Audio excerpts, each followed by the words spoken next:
We just found out about an internal memorandum at FEMA laying out their plan to cut disaster relief programs designed to help communities around the country better prepare for disasters that may hit them. So, for example, to build higher seawalls to prevent flooding from sea level rise, or to prevent big flooding from hurricanes.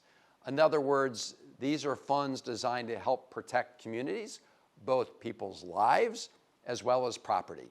And the Trump administration is planning to take away our defenses against these huge natural disasters and take away our ability to plan ahead and take away our ability to help those in the aftermath of these natural disasters. Continue, please. Mr. President, they don't want to listen because they're trying to get rid of the darn program. It's not a surprise.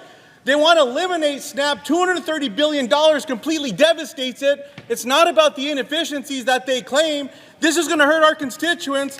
And Mr. President, I have hundreds of thousands of constituents in every one of your states that are going to get hurt. This is not right, Mr. President. Claiming more than 41,000 children and 11,000 seniors in her district, the 3rd Congressional, could lose their health care if the budget is signed by President Trump. And folks definitely should not have to worry about whether their kids, their parents, their neighbors are going to lose health care because politicians in Washington are trying to put billionaires ahead of everyday people. Republicans are now trying to push through their budget resolution, which sets up the framework for their big tax cuts for very rich people and big corporations at the expense of everybody else. And they say, well, we're not doing it at the expense of everyone else, so we're offering amendments saying, well, then don't cut Social Security, then don't cut Medicare, then don't cut Medicaid or kids' school lunch programs. And the pattern is pretty clear. They are voting against all our amendments to try to protect those areas from cuts that they may make to make room for their tax cuts for wealthy people. This is why the whole Trump agenda is betrayal in action. This is somebody who campaigned, say he was going to fight for working people. We could save Social Security. Think about that. We could fund special education fully in our schools and finally meet those promises. We could expand Medicare to give seniors dental, vision, and hearing benefits. We could expand the child tax credit. But the question is, do people that make $1 billion a year need a tax cut? If you believe that people that make $1 billion a year deserve and need a tax cut, signify by voting no. The noes appear to have it. The noes do have it.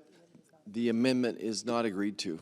Republicans just voted to say that there is no billionaire rich enough that they don't need a new tax. It was just Memorial Day last year that we added almost 700 names. Those folks who had made the ultimate sacrifice since 1991. It literally takes an act of Congress to do that. We spent some 5 years getting that accomplished. So many people helped with that back home as well. And especially we wanted to just honor the families and make sure the Gold Star families knew that we hadn't forgot their loved one. As they were coming down the stairs, Kincaid decided he had enough and shot the former congressman in the face. Where this blood is, you can see the stains still on the stairway. 11 days later, the former congressman passed away from his wounds. Kincaid pleaded not guilty and was found innocent. And all of that work led to this moment. The National Defense Service Medal, it's awarded to those in the U.S. Armed Forces who has served for a specified period of time in armed conflict. Honor restored. This one's a lot better looking than the original one. Those 5 things Mr. Williams has been missing for 55 years. They're back where they belong. Airspace. In his hands. And there were very few dry eyes. Look, I think it's going to be a little painful at the beginning. Of course it is. But if you're afraid to make an incision, you'll never have life-saving surgery. I get it. Markets do not like uncertainty, and that's what we have right now. But I want to keep in mind that these tariffs are part of a long-term, very complex strategy. President Trump faces questions on why egg prices continue to rise early into his 2nd term in office. Donald Trump reposted an article in the Daily Caller called "Shut Up About Egg Prices." And everything is more. I mean, everything go up. With those tariffs on goods from Mexico and Canada now in effect. He is levying taxes because that's what a tariff is a tax on working families across this country. We are a little concerned about what's going on. You got to raise the price. In a diner this morning, talking to an older couple who are on a fixed income, and they are looking at their savings, their retirement savings just disappear before their eyes. That was before the end of today, which of course, as you know, as you pointed out, 10% loss in the markets, and that's people are looking at not just at their retirement savings, but also about what they're going to have to pay for everything. And so they're looking at a $3,800 tax increase right now on, as you just said, on everything from coffee to cars to clothing, pretty much everything they buy. This week, we saw Americans and the people of Wisconsin soundly reject Elon Musk and Donald Trump's attempt to try to buy the Wisconsin Supreme Court race, and democracy won. We also saw that when Americans show up, when they vote, when they have their voices heard, we win. We have mirrored up between the House and the Senate. Senator Ernst, Joni Ernst from Iowa, really has a strength of a hand of getting senators, a number of them, in a meeting we had a month ago. There were 14 senators that were in that meeting. We've gotten their attention. We've gotten the members' attention here.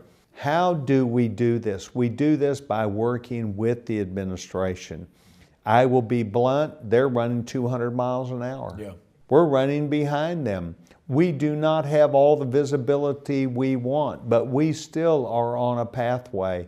And that pathway is to legislatively, through the United States Congress, make changes that need to be done in law that empower them to do what they want to do, and then count on them and hold them accountable for doing it. Actually, before we hit any of that, let's talk about some of the biggest news this week, which is Trump's tariffs.